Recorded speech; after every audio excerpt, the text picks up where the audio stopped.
Assalamualaikum warahmatullahi wabarakatuh. Alhamdulillah wassalatu wassalamu ala rasulillah wa ala alihi wa ashabihi wa mawala la hawla wa la quwwata illa billah. Subhanaka la ilma lana illa ma 'allamtana innaka antal alimul hakim. Ridha ilahi ta'ala wa lidafil balaya wa limusalli fi hadhal kitab alladhina sabaquna bil iman lahumul fatihah. A'udhu billahi minash shaitanir rajim. Bismillahirrahmanirrahim. Alhamdulillahi Rabbil Alamin Ar-Rahmanir Rahim Maliki Yawmiddin Iyyaka na'budu wa iyyaka nasta'in Ihdinas siratal Siratal ladzina an'amta 'alaihim ghairil maghdubi 'alaihim waladdallin. Amin. Masih bab tentang etika makan. Jadi ya mana? Alhamdulillah, luar biasa. Masih bab tentang makan.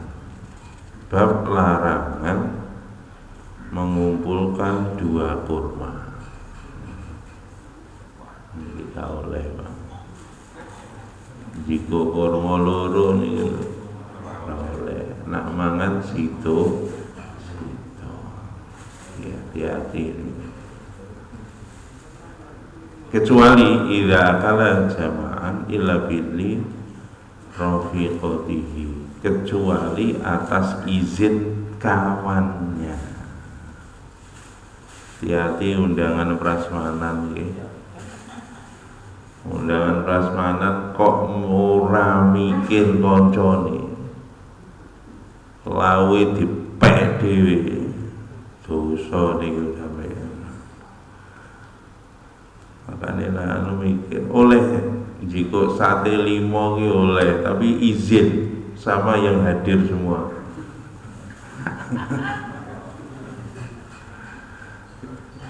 Jika niku sak cukupe mawon jenengan.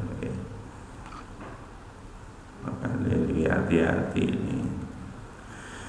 An Jabalah bin Suhaim qol asobana amusanatin ma'ibni Zubair faruzibna tamron fakana Abdullah bin Umar radhiyallahu anhuma yamurru bina wa nahnu na'kulu fayaqulu la tuqarinu fa inna nabiyya sallallahu alaihi wasallam naha anil qirani Tsumma yaqulu illa ayyasta'dina ar-rajulu akhahu muttafaqun alaih.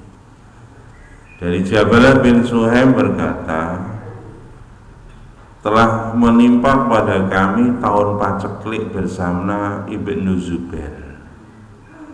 Maka kami pun bersama-sama diberi mendapatkan rizki berupa kurma. Maka pada saat itu Abdullah bin Umar radhiyallahu anhu lewat di dekat kami, sedangkan kami sedang makan kurma pemberian tadi. Maka Abdullah bin Umar berkata, jangan ambil dua-dua, ambil satu-satu. Karena Nabi SAW telah melarang kepada kami untuk ngambil kurma dua-dua atau lebih. Kemudian Ibnu Umar berkata, kecuali minta izin temannya. Muttafaqun alaih. Cuma niki kontek anu gitu, pacek. Artinya kalau persediaan memang sangat terbatas. Nah, persediaannya tak terbatas, betul nopo. Tapi kayak prasmanan ini persediaannya tak terbatas kabeh kok. Jare sopo.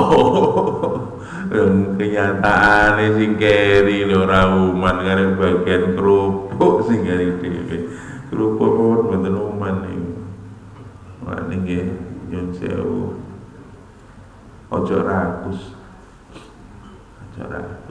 Masya niku. Lah aku lho Pak, buwo 300 mosok sate telu jadi. Wah, nek hitungane sampean ngono ya buyar. Itu kan ngono buyar. Nggih. Tapi ini ki pelajaran, pelajaran. Latihan ngempet nggih. Latihan ngempet. Nih kadang-kadang kula niki terus terang mawon. Nah, undangan prasmanan niku ngeluh. Makanya digawe Pak mending rasa prasmanan. Wis wae ana piringan kaya bacaan biasa ku ya. Niku enggak ada yang terlanggar haknya. Kalau yang ini mesti terlanggar hak.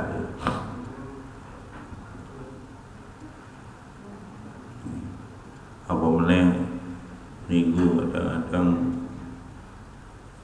dibedakno menune. Ini menune bagian kiri sebelah kiri. Ya iki sing VVIP sebelah kanan. Iya, masyaallah. Wis kulino mangan enak diwehi enak pisan, sing kulino mangan gak enak diwehi gak enak. Wis enak bacaan biasa niku sing cocok niku padha rata wis itu satene oleh loro HP telu HP tenang.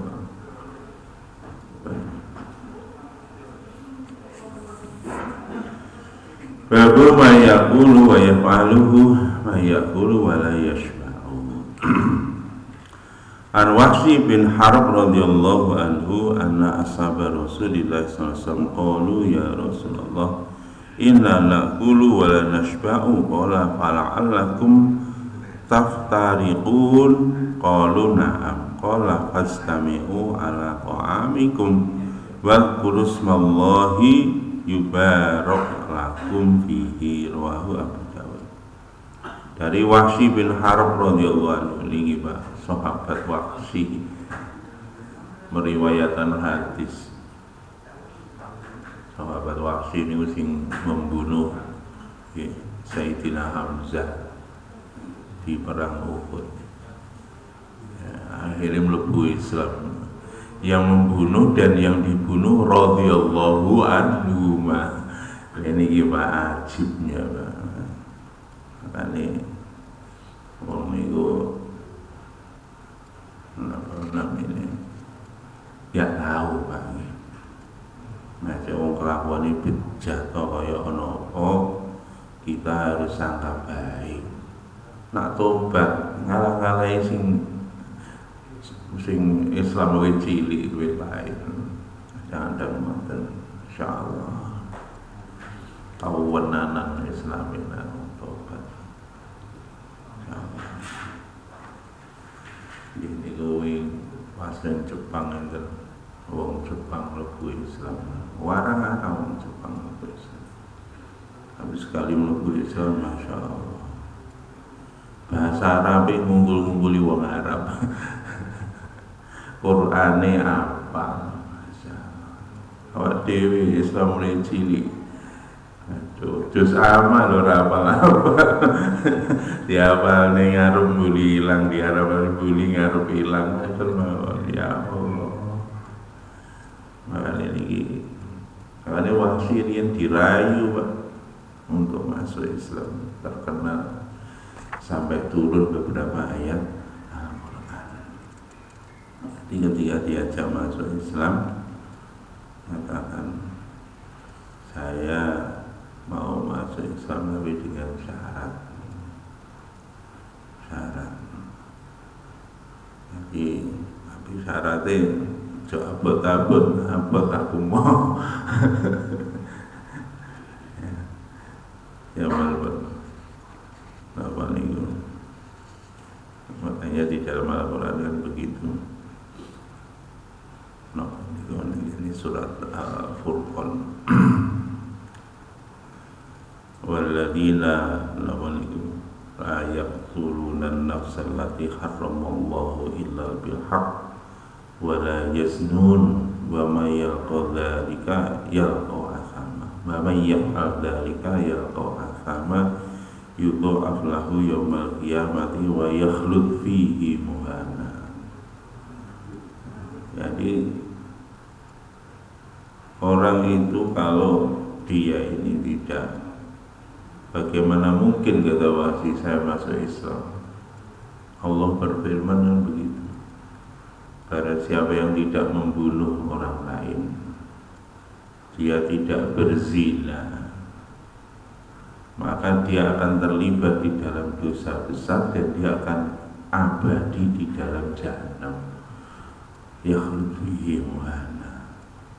Firman Allah begitu, kok kamu ngakon saya masuk Islam. Lah aku loro-loro nih tak lakoni, mateni wong iya zina gaweane. Ini gini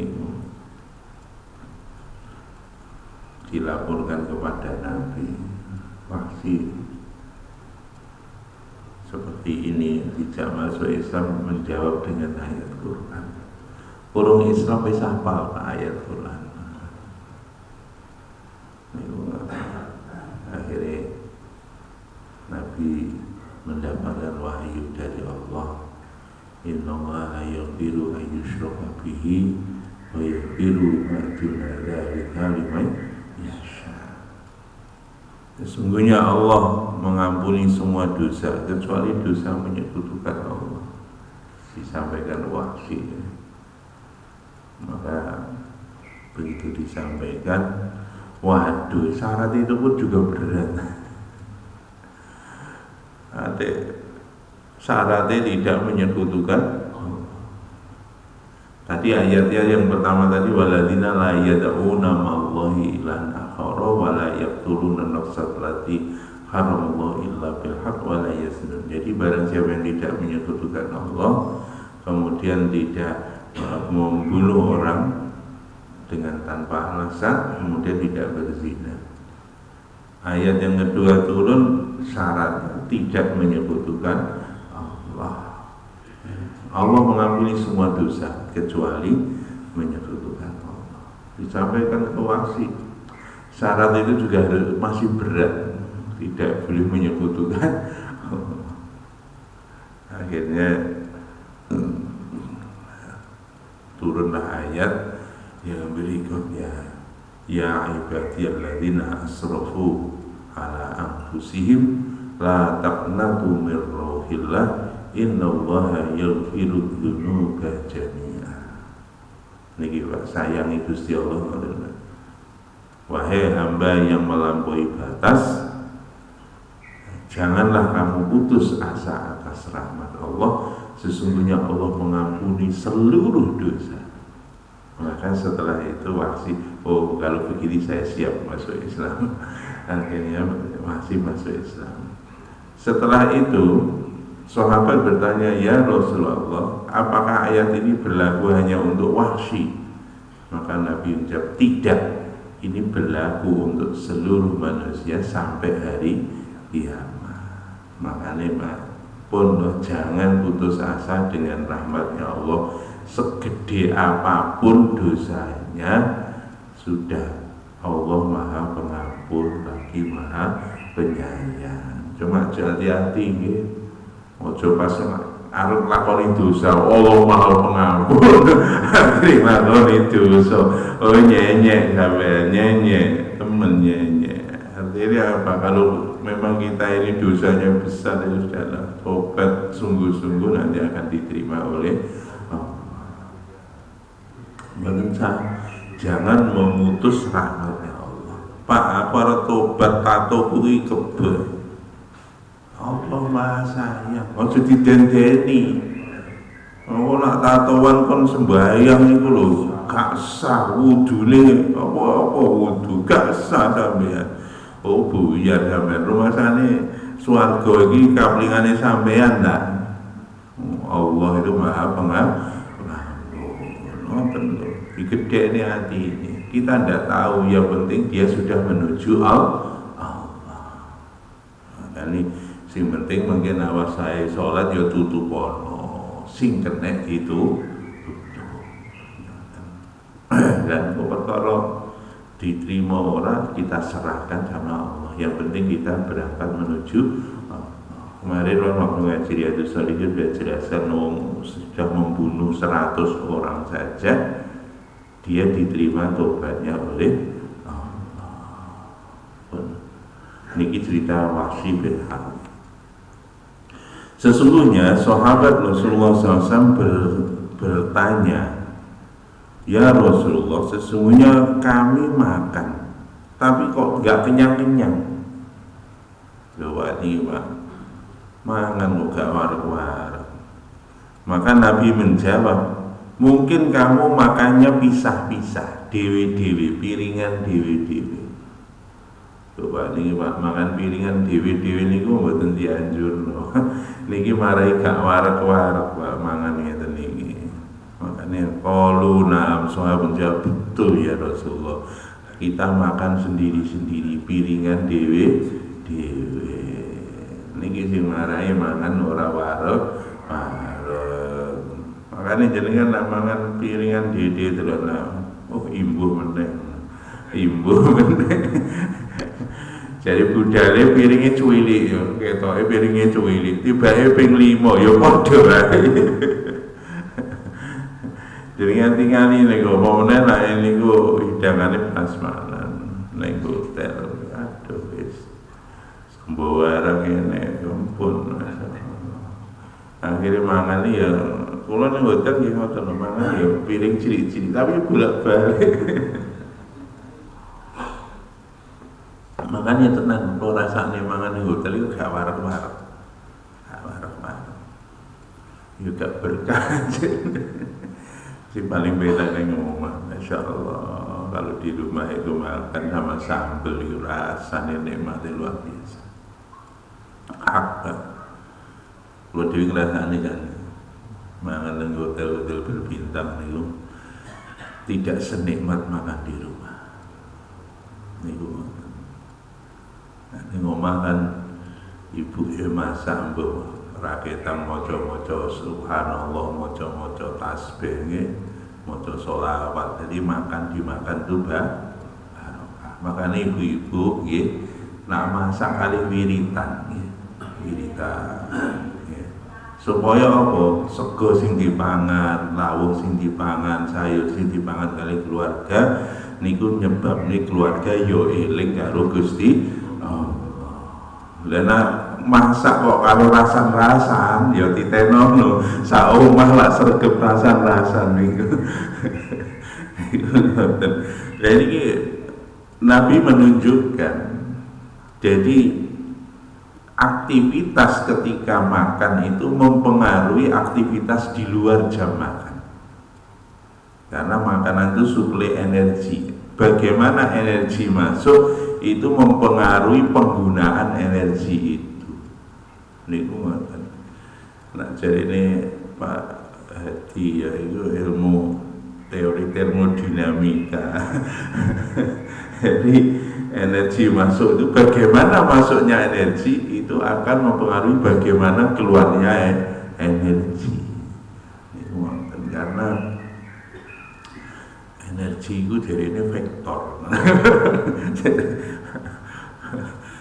Itu ngoten ilmu fisika lah ngoten. Makanya kita memasukkan energi itu dengan cara yang betul. Kalau cara betul, nanti penggunaan energi juga akan disalurkan pada perkara yang betul pula. Nah, ini hati-hati. Jadi Nabi mengatakan, jangan-jangan kamu makan pisah-pisah. Maka sahabat jawab, betul ya Rasulullah. Maka Nabi bersabda, fastami'u ala ta'ami, makanlah kamu secara berjamaah. Wadhkuru smallahi, dan ingatlah kepada Allah, yubarik lakum fihi, maka Allah akan memberikan keberkahan di dalam makanan itu. Diriwayatkan oleh Abu Daud. Makanya Pak Bu, nggelion itu suami istri sepiring berdua lawas manten anyar toh. Ini sing paling penting justru manten lawas-lawas niku.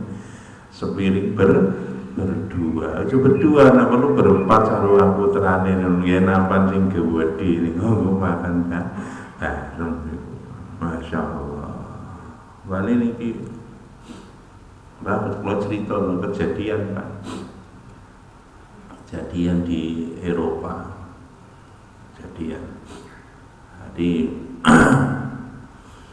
napa namine enten rombongan tablik di dakwah mereka. Niku pas mangan nampan bareng. Berlima, berenam begitu, berempat lah paling banyak. Akhirnya orang Eropa itu menyaksikan, loh, kamu makan kok begini, makan kok jadi bareng keroyokan, terus ini nggak higienis, protesnya macam-macam. Akhirnya harus jamaah dijawab, kalau kamu makan seperti ini, nanti hati kita akan disatukan oleh Allah. Karena di dalam Quran ya, wa'tasimu bihablillahi jami'an wa la tafarraqu. Berpegang teguhlah kepada talinya Allah secara berjamaah, janganlah bercerai-berai. Termasuk dalam aktivitas paling sederhana makan, jangan bercerai-berai. Ayatnya begitu. Di dalam hadis, al-jama'atu rahmah. Jamaah itu mendatangkan rahmatnya Allah. Makanya sholat jamaah waktu jamaah tabligh waktu makan seperti itu dan dijawab, ini akan menyatukan hati kita, menimbulkan kasih sayang. Makanya mungkin aneh ngomah kok kulino enek piring terbang, suami istri kok ora rukun. Carane gampang, ayo mangan sepiring berdua. Ngoten, apa lu sing dikone sing lanang, ayo Dik ngono. Masa umure wis tuwek celuk endi bojo sampe. Yang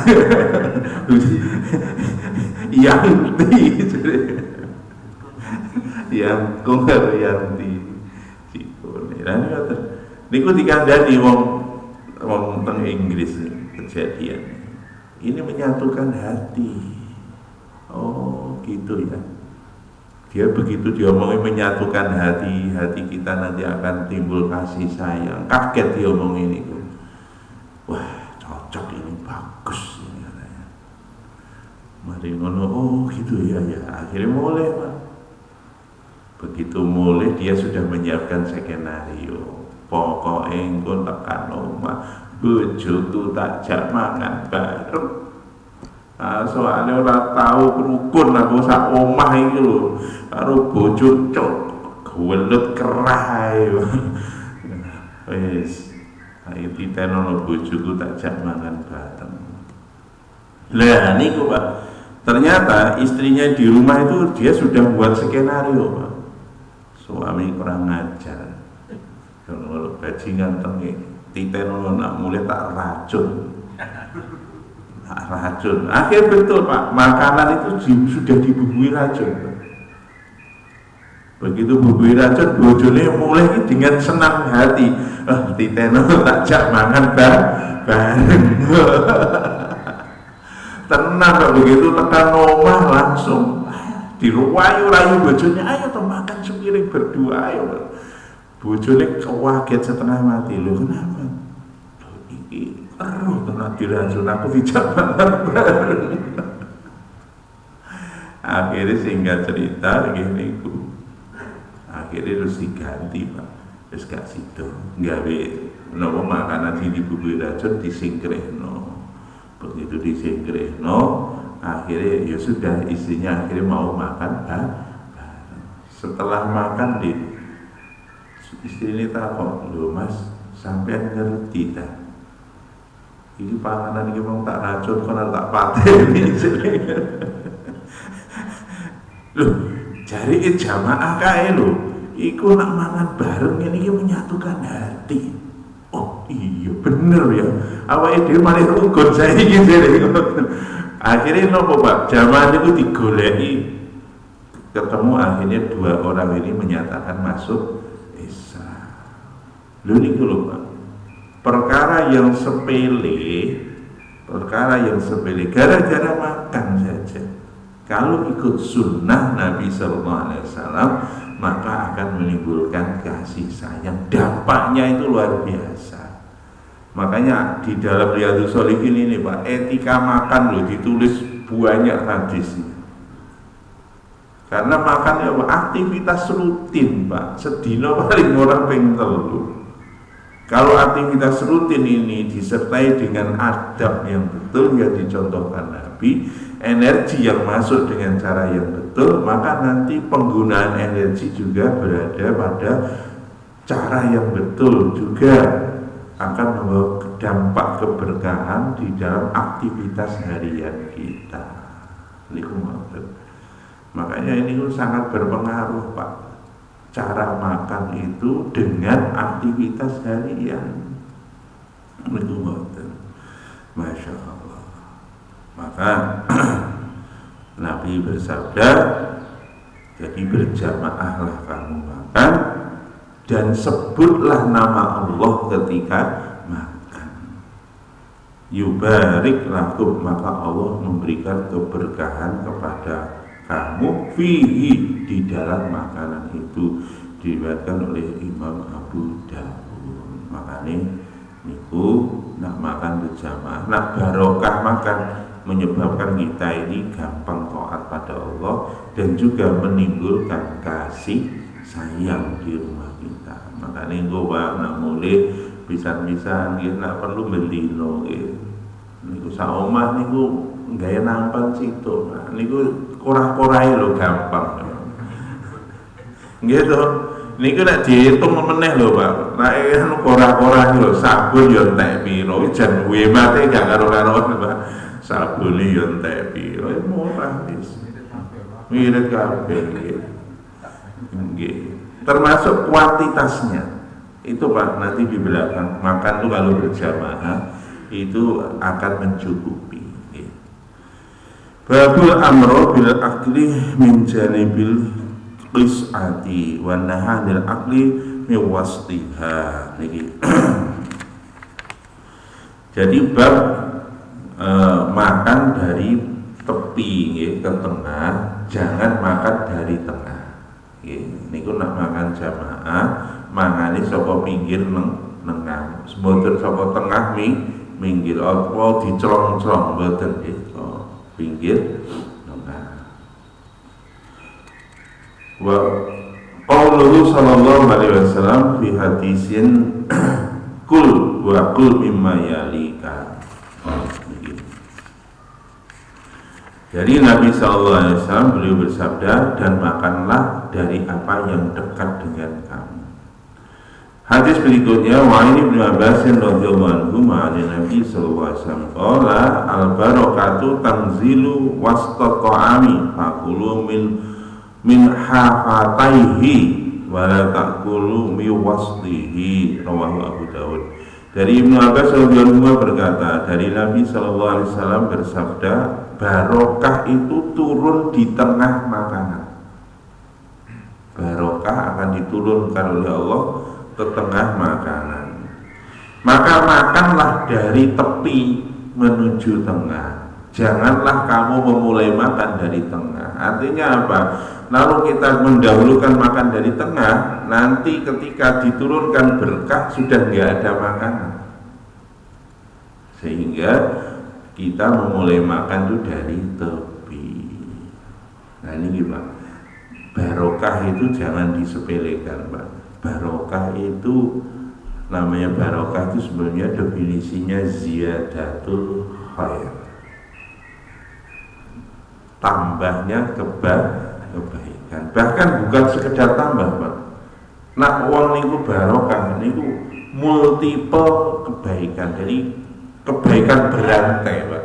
Satu kebaikan hanya akan melahirkan ribu-ribu kebaikan, bahkan tak terbatas kebaikan itu terus berjalan kebaikan itu. Itulah namanya barokah. Makanya dimulai barokah itu dari makan.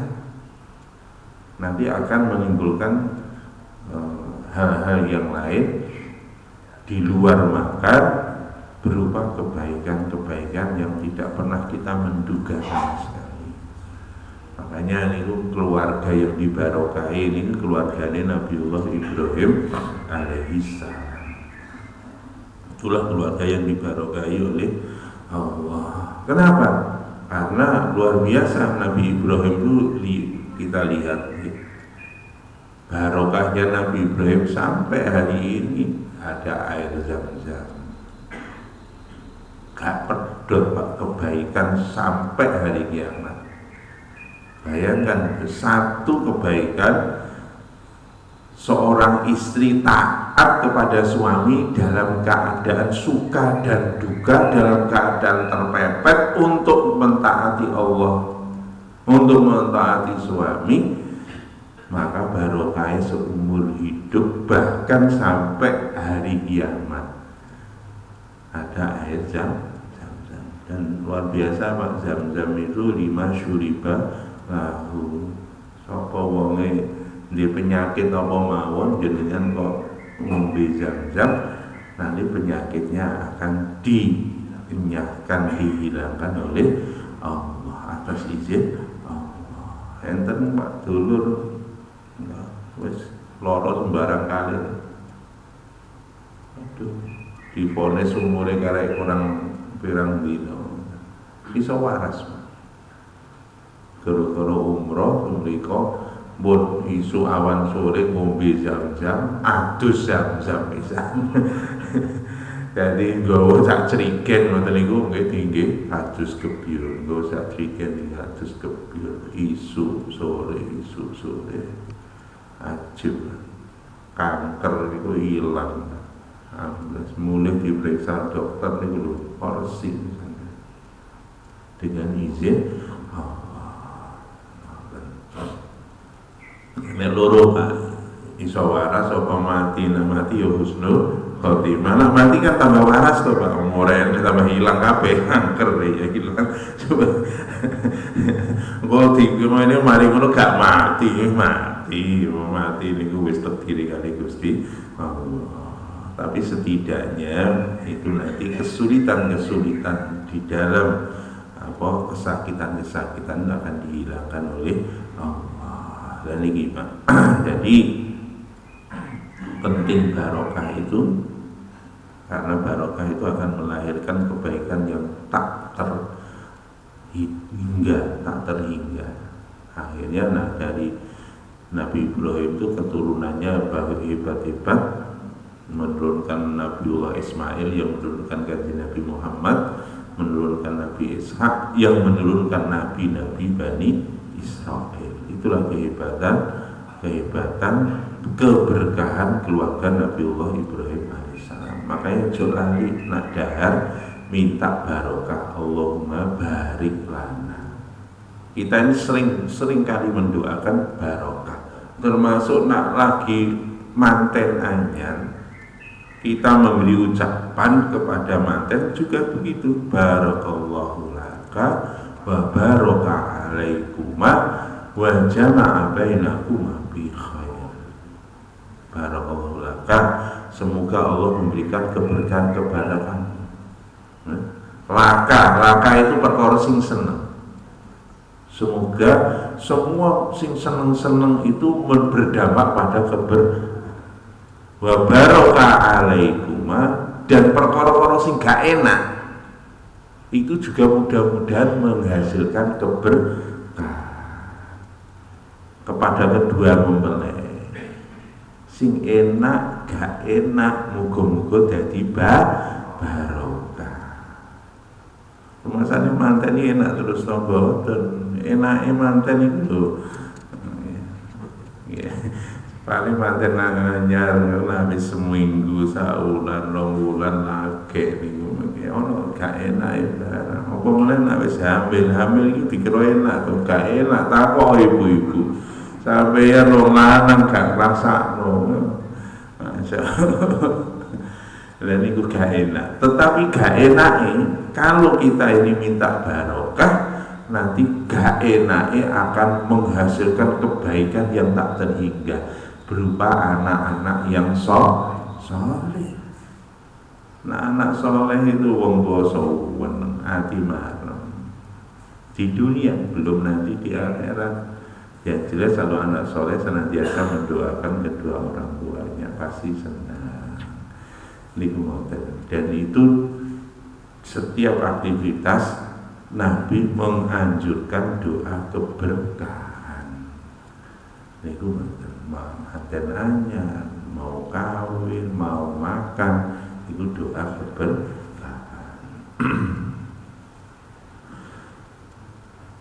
Demikian juga mendoakan orang lain, Nabi juga mendoakan dengan keberkahan.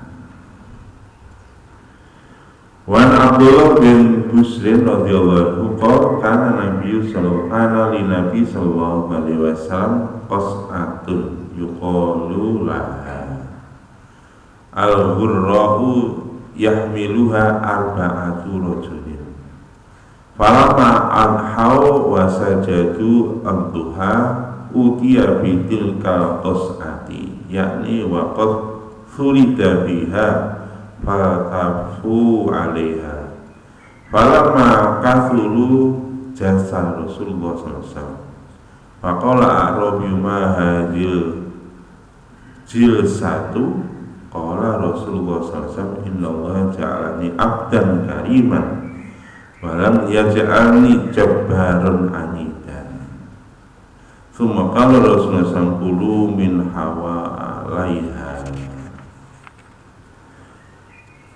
wada'u dzirwataha yubarik fiha rawahu Abu Dawud.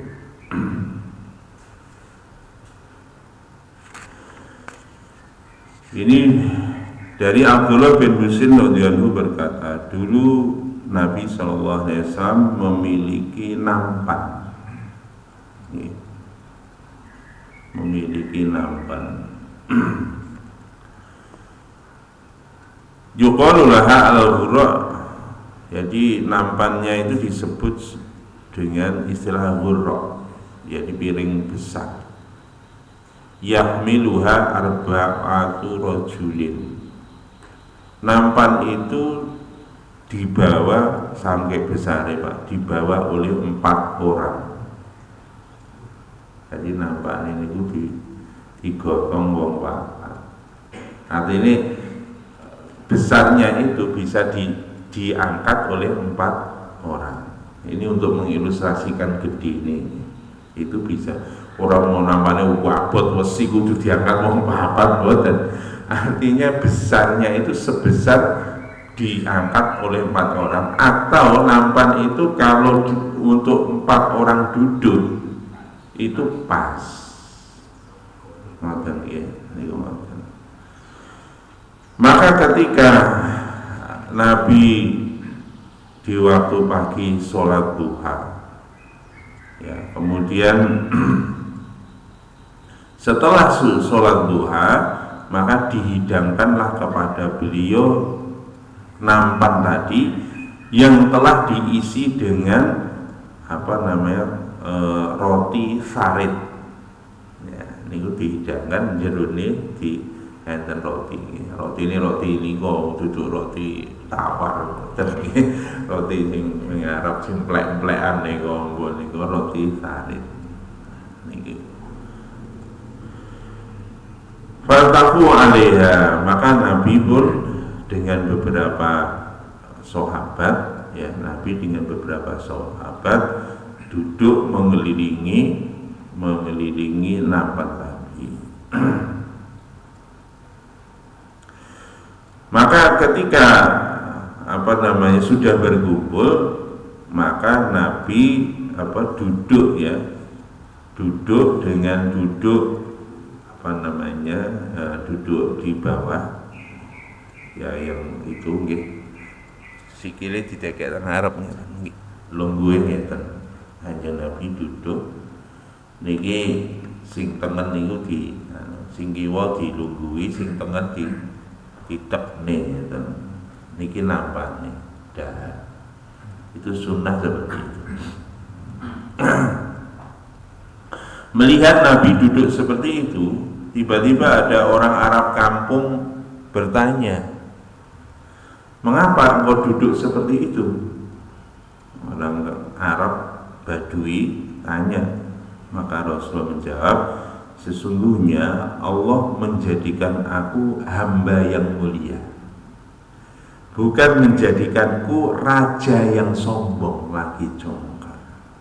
Pak nih Pak. Jadi nyun sewu, di dalam makan pun pelajarannya kita diminta untuk tawadhu, bukan sombong. Mangan itu Pak, nyun sewu Pak, semakin mangan nak lungguh ning kursi niku luwih sombong. Mangan ngadeg luwih sombong meneh. Mulane nyun sewu, wong kok sombong meneh, tekono mangane yo. Nah itulah, kalau orang biasa makan di bawah, di lantai, maka nanti dia akan mudah menjadi orang yang tawadhu, hatinya nanti mudah lembut.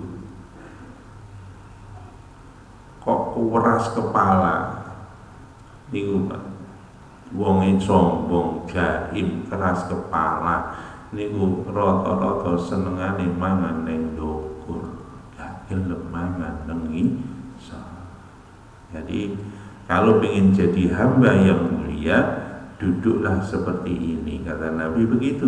Jadi kami adalah hamba yang mulia, bukan raja yang sombong lagi keras kepala. Nah, niki. Tsumma Rasulullah SAW kulu min haulaiha. Kemudian Nabi memerintahkan kepada sahabat yang ikut duduk bersama Nabi, itu makanlah dari tepi min hauliha. Dan tinggalkanlah lilwataha yang tengah, bukan tinggalkan, nanti terakhir makanan yang di tengah. Yubarik biha, maka Allah akan memberikan keberkahan di dalam makanan itu. Ini Pak, nanti bisa-bisa. Dan yang ini berarti gak perlu meja makan, enggak, gak usah meja makan ini buah ini. Ya aku mari ngono ngomong buah kafe aku di sini. Ya boten nggih Mbak Bu. Kalau mau mempraktekkan ini setiap hari bagus, 3 kali. Tapi nak boten setidaknya jenengan jadwal lah pisan-pisan. Ini omah Bu seminggu pisan, saulan pisan. Niku nak mangan teng ngisor. Kenapa? Mengambil sunnahnya Nabi. Nabi itu tidak punya meja makan. Nah, yang saya nek kanca-kanca sing kulino bid'ah ning wong jenengan takoki ning omah ana meja makan enggak ana bid'ah iku. Tapi iki mboten nang-nangan nggih, niki kula namung guyon. Guyon. Jadi ngoten niku. Jadi namakan sebaiknya juga ngoten nggih. Makanya jenengan bersani nanti di rumah makan Arab itu kan mesti ada yang pilihan ya, ada pilihan ya, pilihan tempat gitu, lungguh kursi. Nah, lesehan gitu. Lesehan pun 2 macam Pak, yang pakai meja pendek, ada yang lesehan betul-betul di bawah, Itu sebenarnya yang paling dekat dengan sunnah. Itu biasanya menu majelis.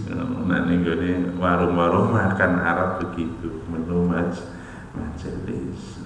Masya Allah. Nah, enak sebetulnya kalau makan begitu. Kalau biar saya ini diwe meja ya, tapi mejanya pendek. Tapi memang tenang loh, akibatnya Masya Allah. Nah, ingin rukun saumah itu memang mangat bareng, posisi di bawah. Nanti hati kita akan disatukan di satu keluarga itu. Yang kedua, nanti hati itu akan diberi kelembutan.